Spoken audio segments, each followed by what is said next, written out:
দেখো এই একটা ট্রিগোনোমেট্রি আছে যেটা এসএসসি সিজিএল 2023 এ দিয়েছিল, খুব ইম্পর্টেন্ট।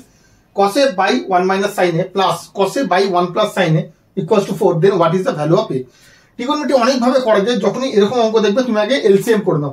তো এলসিএম করলে কি হচ্ছে আমাদের 1 minus sin a by 1 plus sin a হয়ে গেল।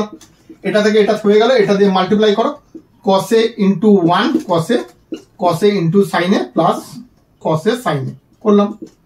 সিমিলারলি এটা দিয়ে এটাকে কেটে যাচ্ছে, প্লাস দিয়ে এটাকে করো, cos a into 1 মানে cos a minus sin a, that is cos a minus sin a হয়ে গেল কমপ্লিট।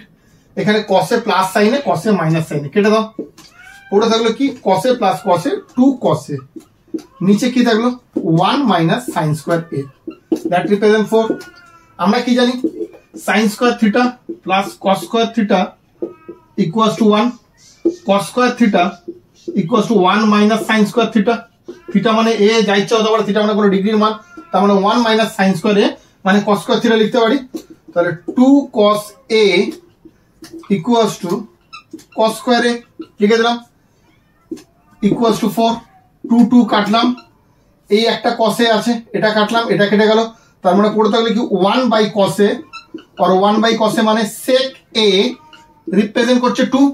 এইবার দেখো এই 2 এর সঙ্গে sec এর কোন ভ্যালুটা যাচ্ছে দেখবে একটু ভালো করে, sec 60 ডিগ্রি, দ্যাট রিপ্রেজেন্ট 2, তার মানে sec a equals to sec 60 degree, যেটা তোমার 60 ডিগ্রি হচ্ছে sec 60 ডিগ্রির মান, এটা কাটছে, a ইকুয়ালস টু 60 ডিগ্রি।